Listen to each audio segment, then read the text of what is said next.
Do I look like a plank? Have I got nothing at all interesting or useful to say? Are there enough videos on YouTube of dickheads talking about gaming systems? Have you got 10 minutes? If answer yes, then I think it's time for another 10-minute turbo show.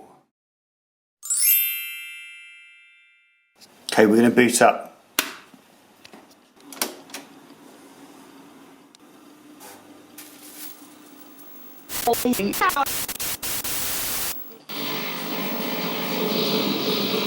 Welcome back. I've got some new systems running on the LCD screen. I in fact upgraded to a Dell 19-inch. It was something I got off my parents basically, nicked it off them, and it's been amazing because it's actually a slightly better screen, faster response time.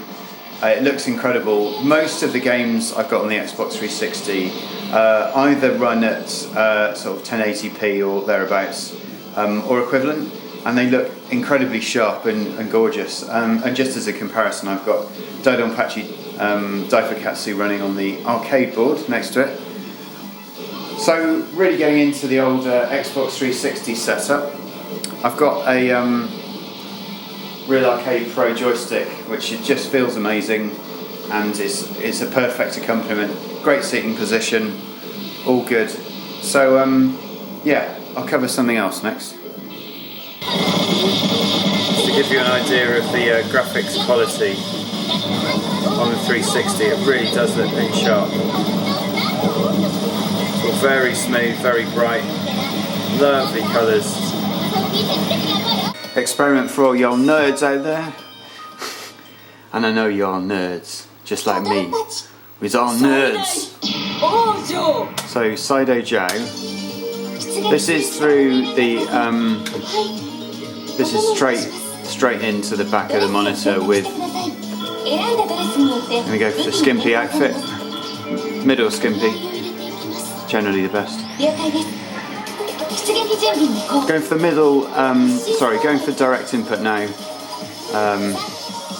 1024p, so this has been upscaled, is it? Downscaled? Anyway, the graphics have been mildly enhanced for the Xbox 360, i.e. this is not 240p, this is something like 720p or even 1024p.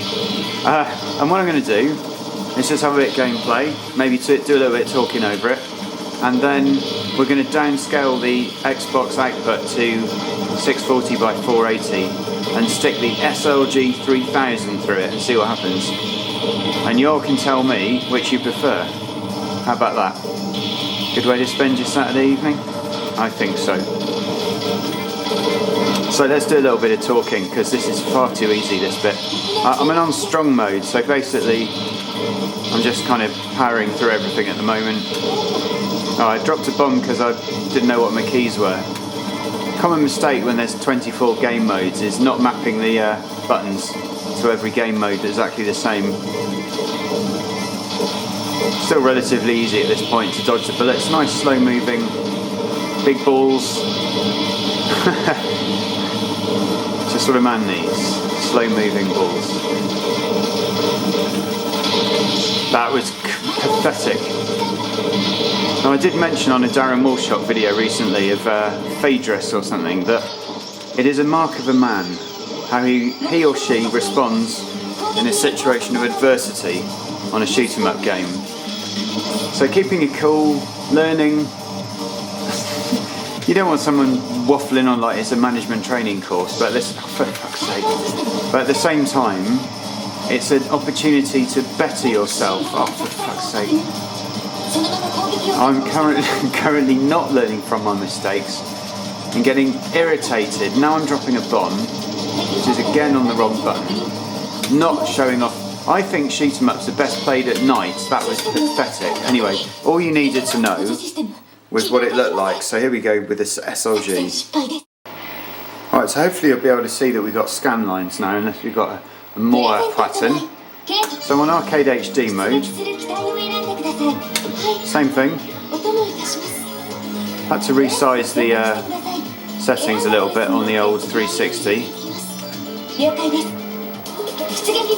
I mean, they are good, these games, because they all have like loads of screen options. I always feel a bit hard done by playing this game on a low-res kind of CHT, because you know, this does look quite nice actually, because you know that it's been upscaled, so you're not getting crisp. This does look pretty damn good.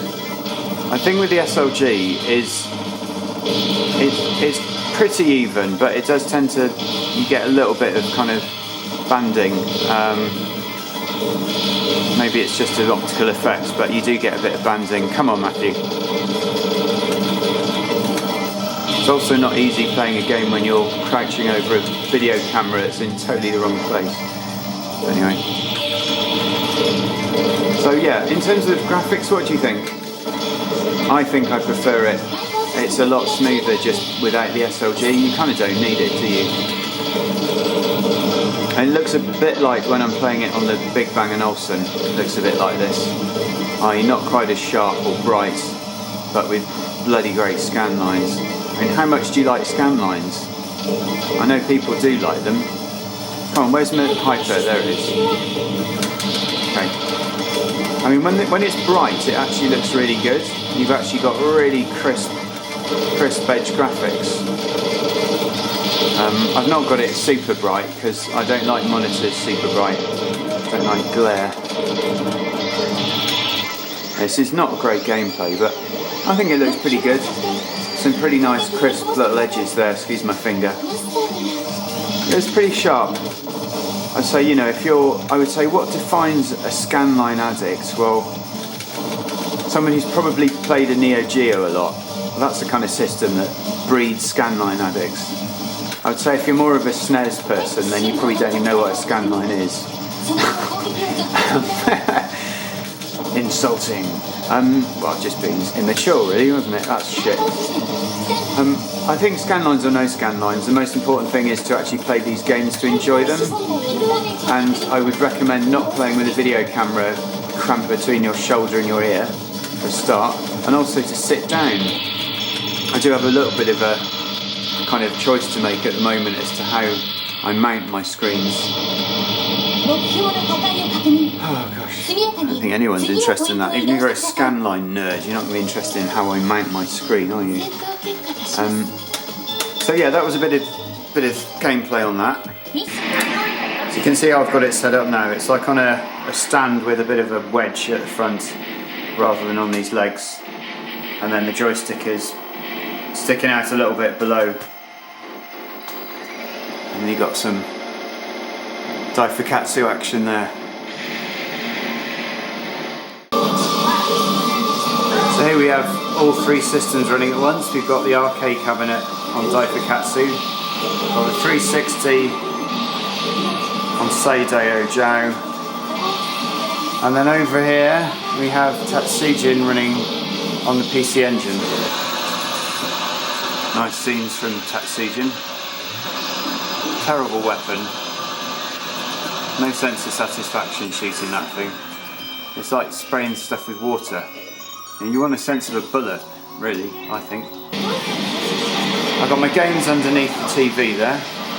Some of them anyway. Dreamcast, Xbox, PS2, PS3, Game Boy Advance, da-da-da. And then over here we've got the PCBs on the bottom row there.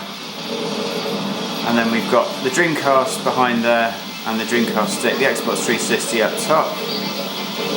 And then over here we've got the RGB Supergun on the bottom level with some power packs in that box. And down there we've got a heap of there's a Wii, there's a Virtual Boy, there's a Spectrum, there's loaded joysticks, loads of AV connectors, all in black boxes mostly. And then down there we've got Super CD-ROM, CD-ROM 2 system, joysticks, PS2, extra sort of console, Saturn, etc. And right in the corner there we've got PlayStation 3, PlayStation 4, Xbox 360. So that's basically the game room, and this is quite good fun. I have to say this is all looking very nice, very happy with the way it's all going.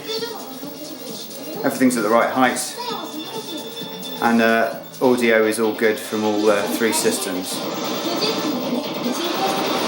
What more to say? Maybe I should just play some games and shut up.